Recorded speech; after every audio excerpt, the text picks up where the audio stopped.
Yo, what's up, people? It's your boy, I'm Chris the Dom One, and I am back with another video. Now, before we get into today's story, I first have to tell you guys this. I created a comedy YouTube channel where instead of putting a lot of my comedy creations on this channel as well as my gaming channel, I decided to put it all in one pretty package. It's Messy Media U. Go check that out. I'm going to try to put the link in the description of this video. And I want y'all to subscribe and enjoy. You would not be disappointed, I promise you. Let me, that's a little too bright. So, yeah, I just want to let you guys know about that. A new channel, subscribe over there. And let's get into today's story. And this was on a recent podcast. And I pulled this article from BleacherReport.com if you want to read it further. And I'm also going to have the article in the description as well. But Chris Paul, when he was with the New Orleans Hornets, I always want to say Pelicans, but New Orleans Hornets, when he was the point guard there, he informed the Boston Celtics and the Golden State Warriors that he will re-sign with them if they either ask for a trade for Chris Paul or in free agency. Okay. And that was the situation. But ultimately in 2011, the Los Angeles Lakers traded for Chris Paul for Odom as well as some other pieces. That would have been the heist of the century if David Stern would have allowed that to go through. But it never came to fruition because David Stern had to step in and veto that trade. And the reason why he vetoed that trade is he was interested in investors with the New Orleans Hornets. Now, if that trade would have went through, it would have devalued that franchise, and it would have took a little bit longer to find ownership for the owners. And if anyone was interested in the Hornets, they would have probably gotten a discount deal owning that particular franchise. So that's pretty much what went down, and that's the reason why David Stern vetoed that trade. Now, Chris Paul, if he would have been traded to the Golden State Warriors, the Golden State Warriors wouldn't have, their success level would probably been digressed slightly, and it would have made life difficult for them to win a championship. But I still believe in my heart of hearts that Chris Paul, he's a strong-minded individual and a leader. They would have been in playoff contention as well as contending in the Western Conference Finals, but they wouldn't have won as many championships if he would have went to Golden State Warriors. And the reason why the Golden State Warriors core is so vital and so strong was because they had some not so successful seasons, and they drafted Steph Curry.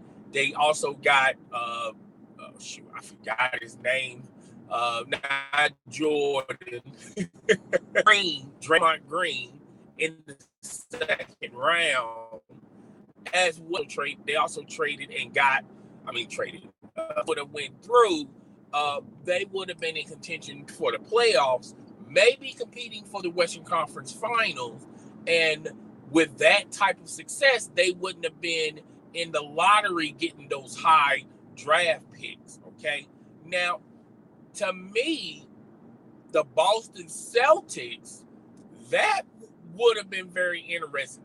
Chris Paul going to the Boston Celtics. Now, to me, the East is, if you're talking about the Eastern Conference, is no longer the beast of the East. That would have been a pretty interesting theory to have Chris Paul join the Boston Celtics. And I felt like a lot of things would have transpired differently having Chris Paul there.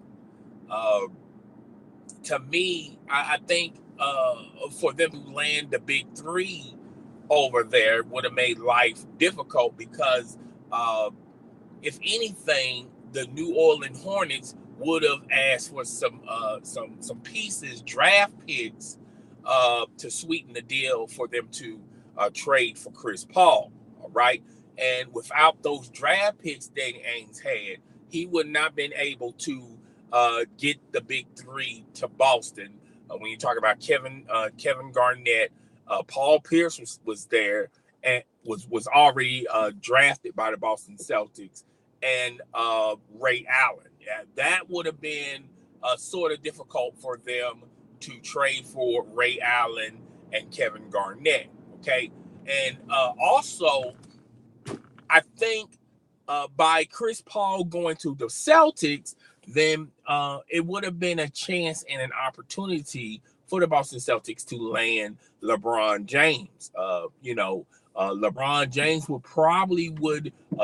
would have had two teams on his list, the Miami Heat as well as Chris Paul, if they could have kept Chris Paul longer, which he in this article, he said not only he was willing to go to Boston or the Golden State Warriors, he was going to re-sign with that franchise. So they wouldn't necessarily have to worry about at the end of his contract, are they able to get or keep Chris Paul there? Okay. So when I read the article, I don't think a lot of people knew about this, okay? To be perfectly honest with you, nobody wasn't really necessarily talking about this because this is one of those type of deals, situations where there would have been tampering involved if this news would have gotten out to the masses and to the media. A lot of media members wasn't even talking about this as well. So I thought that was intriguing. I thought that was something I wanted to address and talk about. But that would have been an interesting concept, heading Chris Paul to either the Golden State Warriors or the Boston Celtics. And if he would have went to the Celtics, what other players would have joined Chris Paul? My belief would have been LeBron James.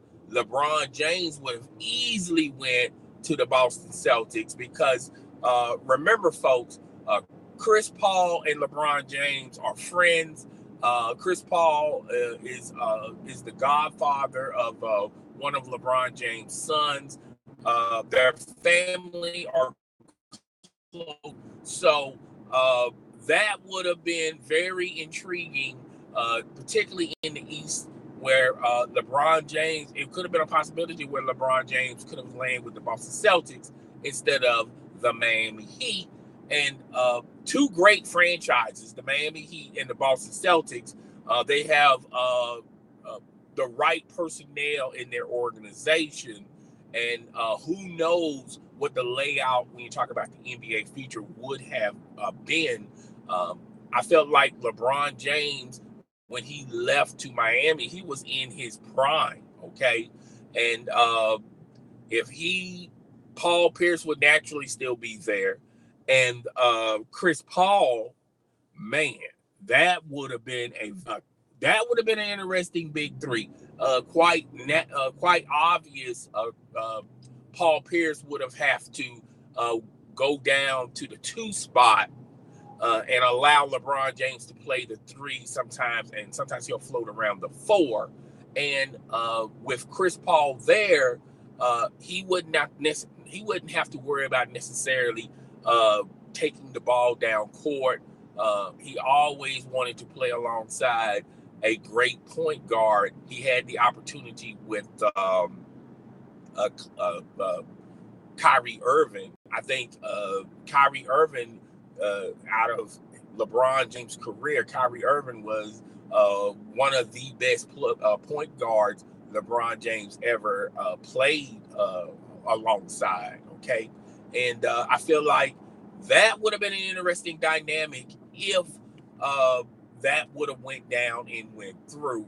And that's something no one knew about or talked about. And it was only digged up off of a recent podcast. But guys, tell me what you think. Rate, comment, subscribe. Please, notification squad in the building. Hit that notification icon, that notification bell, so you'll know when my next video or live stream is going down. Please do not forget to subscribe and enjoy. You will not be disappointed with Messy Media U. That's a comedy channel that I'm creating. I started last week. I got some subscribers, but I need more and I need views for that channel. So if you could help a brother out with that, I appreciate it. It's your boy. I'm Chris the Dumb One, and I am out, y'all.